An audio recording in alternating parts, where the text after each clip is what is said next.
Fala pessoal, tudo bem? Pessoal, essa semana teve a reunião do BRICS, né, lá na Rússia. O Lula não pôde ir porque ele teve um acidente doméstico. Ele caiu no banheiro, bateu a cabeça, teve um corte, levou alguns pontos. Então ele só falou por videoconferência. Só que o BRICS, pessoal, está se tornando um negócio meio estranho ultimamente, entendeu? O BRICS começa em meados de 2006, tá? E era uma iniciativa inicialmente de 4 países: Brasil, Rússia, China e Índia. Depois entrou a África do Sul. Aí ficou BRICS, né, porque o S em inglês é de South Africa, né, África do Sul. E o BRICS começou originalmente como um grupo de países emergentes em desenvolvimento para fazer uma cooperação econômica, cultural e outras atividades em parceria. Por exemplo, a Rússia estava bem economicamente. Aliás, a Rússia, antes da guerra, parece que era o país que mais tinha reserva de dólares do mundo. A China, aquele boom de crescimento, né, a China passava até de 5% ao ano o crescimento. E o Brasil, na época do Lula, também estava crescendo bem. O PIB estava lá em cima, o Brasil exportando como nunca. Teve o boom das commodities. A Índia também estava indo bem, a África do Sul também. Então esses países resolveram se unir. E falaram, vamos fazer uma parceria para a gente poder se ajudar. Perdão umas mosquinhas chatas que tem aparecido aqui, tá? Eu encheu d'água aqui por causa da chuva. Aí agora acho que a umidade tem atraído essas moscas. Mas enfim. Então era uma parceria para esses 5 países se ajudarem economicamente, fazerem negócios, parcerias econômicas, estratégicas, etc. A iniciativa era muito boa no começo, tá? Mas o que aconteceu? Recentemente, com a adesão de novos membros, o BRICS está perdendo seu sentido original. Primeiro que está uma guerra de influência, né, para ver qual país influencia mais no BRICS. Sendo que atualmente quem tem mais poder de influência é a China, que já é um negócio meio estranho, porque era para ser uma parceria, acaba tendo uma liderança de um país. Então já é meio estranho, que aquele país tem mais voz que os outros, ou mais poder de influência que os outros. Porque a China é a maior potência econômica do BRICS, é a China, tá?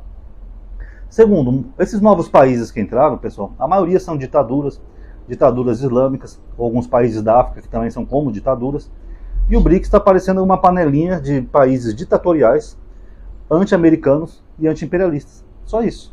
Porque todos esses países são contra os Estados Unidos, contra o Ocidente, contra as potências ocidentais, e parece que é uma panelinha de ditadores. Sabe, colocaram o Irã. O Irã é uma ditadura, pessoal. Mês passado teve uma moça que foi espancada até a morte porque ela estava com o jihad colocado errado. Ela colocou o véu de maneira errada, foi espancada até a morte. Outros países que estão entrando, Cuba é a ditadura lá dos Castro, há décadas. Está lá os Castro no poder, morreu o Fidel, mas está o irmão dele no poder. Há décadas. O que Cuba vai somar para o BRICS? Nada. Porque esses países eles tinham que somar alguma coisa. Tanto que foi criado o Banco do BRICS para eles se ajudarem mutuamente. Agora Cuba, por exemplo, Cuba já pegou empréstimos do Brasil e nunca pagou. Está até hoje em negociação, tal, não sei o quê, porque é uma ilha pobre. Então vai somar o quê? Colocar Cuba no BRICS? É só para fazer aquele anti-americanismo? Eu sei que muita gente vai falar das sanções de Cuba, como eu já tenho um vídeo também falando sobre isso, mas não é só as sanções que deixam Cuba pobre, também é a ditadura. A forma como o Estado quer controlar tudo em Cuba também prejudica a economia. Aí vai entrar outros paizinhos, que nem um país da África que eu esqueci, não lembro se é... Perdão, não vou lembrar o nome do país, mas é um daqueles países africanos que também o povo vive oprimido, sabe? Tem até países africanos aí que estão com pena capital para homossexualidade, pra vocês terem uma ideia. Então você pega a Rússia, que não é uma democracia plena, porque o Putin sempre é reeleito do jeito dele. A China, eu vou dizer até que é uma democracia, porque a China, apesar de estar o Jinping lá um bom tempo, mas o Xi Jinping ele respeita a democracia, porque ela realmente é eleito porque o povo gosta dele. A China tem um contexto diferente. A Índia tem uma democracia e a África do Sul também. Até aí estava beleza. Você só tinha 2 países que tinham uma fama de ser mais ditatorial, que era a Rússia e Índia. Rússia e China, perdão. Agora, entre esse bando de país maluco aí, ditadores, pessoal, qual é o objetivo disso? A Turquia vai entrar para o BRICS agora. Mas a Turquia já faz parte da União Europeia. Como é que ele vai ficar em 2 blocos? Um bloco que é anti-Ocidente, anti-Europa, e um outro bloco que é da Europa, União Europeia. Vai ficar meio confuso isso daí, vocês não acham? Não faz o menor sentido. A única coisa que eu achei boa foi que o Brasil, pela influência do Lula, ele conseguiu vetar a Venezuela e a Nicarágua. E eu achei gostoso demais isso que o Lula fez. Porque o cara da Nicarágua expulsou a diplomacia brasileira de lá, porque o Brasil criticou a perseguição dele a padres, que ele fica prendendo opositores políticos. O Daniel Ortega mandou expulsar a embaixada do Brasil, cortou relações com o Brasil. E a Venezuela também, não para de falar mal do Brasil. Esse dia o procurador-geral da Venezuela falou que o Lula era um agente da CIA. Olha que absurdo. Então o Lula falou, porra, não vou ficar também ajudando esses caras e tomando no cu de graça. Eu tô apoiando os caras e os caras só me fudendo na minha comunidade internacional, queimando meu filme. Aí ele pegou e barrou, não quero Venezuela e nem Nicarágua. Só que o motivo pelo qual o Lula alegou para barrar também é hipócrita, né? Porque ele alegou que são países que não respeitam os direitos humanos e países que não têm boas relações com os vizinhos, que é uma regra lá do BRICS. Porra, a Índia e a China estavam trocando tiro até semana passada, na fronteira deles. Estavam quase começando uma nova guerra. A Índia e a China nunca se deram bem. Estavam quase começando uma guerra. Direitos humanos, que eu falei. O Irã respeita direitos humanos, pessoal? Esses países islâmicos, que entrou um monte de país árabe aí também. Eles respeitam direitos humanos? Países que marido joga ácido na cara da mulher apedrejada, homens levam chibatada, pessoas têm a mão cortada, homossexuais são jogados de prédio. Eles respeitam alguns direitos humanos? Então ficou meio incoerente essa posição do Lula. Porque se ele não aceita a Venezuela e a Nicarágua por esses motivos, então também ele não deveria aceitar a Arábia Saudita, o Irã, e esses outros países árabes no BRICS. Porque senão fica 2 pesos e 2 medidas. Até porque todo mundo sabe que ele tem boicotado a Venezuela e a Nicarágua por questão pessoal mesmo. E ele tá certo. Porra, quando ele foi eleito, ele recebeu o Maduro aqui no Brasil. O Maduro era pra ter sido preso. Ele interviu, deixou o cara vir aqui, colocou tapete vermelho. O Lula foi fiador do acordo de Barbados com os Estados Unidos para que os americanos tirassem as sanções da Venezuela desde que eles fizessem eleições limpas, democráticas. O Brasil foi lá, assinou, foi fiador.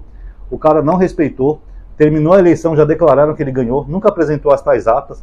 A oposição que pegou as atas falou que todas as urnas, a maioria dos votos era para Corina, só que não era bem a Corina candidata, era aquele outro cara que estava no lugar da Corina. O Maduro não ganhou nenhuma urna. Aí o cara vai lá, finge que ganhou e pronto, e foda-se. Ainda fica oprimindo o próprio povo. Então não dá, né, pessoal? Então o Lula fez certo, agora está na hora de começar a mostrar força e mandar um recado pro Maduro e pro Daniel Ortega, ó. Vocês não mandam aqui não, pessoal. Vocês são 2 ingratos, 2 filhos da mãe, e não vou querer vocês, não vou ajudar mais vocês mais não, porque vocês não vale a pena ser ajudados. Aí o Lula fez bem. Agora o BRICS, pessoal, esse rumo que o BRICS está tomando, está ficando isso, é um clubinho de ditadores, anti-americanos, anti-Europa, anti-Ocidente. Basicamente isso. E agora essa bobagem de criar uma moeda para substituir o dólar. A moeda tem que ter um lastro, pessoal. Fazer comércio entre um país e outro com as suas próprias moedas é uma grande bobagem. Não vai dar certo. Por exemplo, digamos que o Brasil vai comprar tecnologia da Rússia, ou fertilizante, né, que a gente já compra. Aí a Rússia queira pagar lá nos rublos russos, a moeda da Rússia. Aí o Brasil, beleza, vou aceitar. Só que depois, quando o Brasil quiser comprar alguma coisa de outro país, nenhum país vai aceitar a moeda da Rússia, porque não é uma moeda internacional. Aí o Banco Central vai ficar com toneladas e toneladas de moedas russas que só valem na Rússia. Sendo que, na verdade, inclusive eu falei errado, né? Eu falei, digamos que a gente paga em real, né? Que a gente que está exportando fertilizante. Aí o Vladimir Putin, se quisesse comprar de algum outro país, nenhum país ia aceitar o real. O real é uma moeda fraca. Falei, não, só aceita o dólar ou o euro.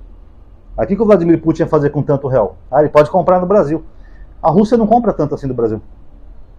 Então não é bem assim que funciona, tá, pessoal? O negócio de criar uma moeda paralela tem que ter um lastro e tem que ter uma moeda forte. Talvez a China conseguisse fazer isso, mas a China parece que não tem essa intenção, não. A China parece que não quer. Porque também tem um custo para o país que faz isso, assim como teve para os americanos. Então não é tão simples assim como eles estão pensando. Ah, vamos criar um shift da BRICS. Não vai dar certo, pessoal. É só uma ideia boba que começa a sinalizar para o Ocidente que eles não querem mais parceria com os países ocidentais, o que pode também prejudicar todos esses países membros do BRICS. Porque depois, se o Trump for reeleito, ou mesmo a Câmara mesmo, se eles começarem a não gostar dessa movimentação para acabar com o dólar, eles podem impor sanções aos países e foda. Ah, vocês não querem negociar na moeda de vocês? Então a gente para de comercializar com vocês. Foda-se. E aí? E a minha maior preocupação desse BRICS, pessoal, só para finalizar o vídeo, é que o que começou com uma aliança parceira, só para fazer negócios entre si, pode acabar se tornando, no fundo, também uma aliança militar. Isso preocupa. Por exemplo, a Coreia do Norte já mandou 10 mil soldados para a Rússia, que eles têm um acordo bilateral de defesa. Olha que absurdo, a Coreia do Norte está mandando soldados para a Rússia para combater a Ucrânia. Então, para isso virar um bloco de países numa aliança militar, não vai ser muito difícil. Olha, vamos fazer que nem a OTAN, se mexeu com um, mexeu com todos. Aí você imagina, a Rússia, a China, que são potências militares, nucleares, a Índia também tem armas nucleares, e o Brasil nesse bolo aí todo. Então é complicado, né? Eu acho que o Lula deveria rever um pouco mais o que está acontecendo, entendeu? Até conversar com esses parceiros mesmo do BRICS, falar, pessoal, não vamos muito longe não, pessoal. Porque era só para a gente prosperar os nossos negócios, só éramos países emergentes. Agora a gente não tem cunhão ainda para peitar as potências ocidentais. Se essa merda aqui virar uma guerra entre Ocidente e Oriente, aí já viu, né? A corda sempre arrebenta do lado mais fraco. Então eu acho muita prepotência achar que eles podem fazer isso. Mas enfim, vamos ver que bicho que vai dar. Quem gostou do vídeo, pessoal, dá um like aí, isso ajuda a aumentar a atividade, o alcance do vídeo, tá bom? Obrigado a todo mundo aí que assistiu. Ativa o bendito sininho, se inscreva no canal e comente também o que achou, tá bom? Obrigado a todos, até a próxima.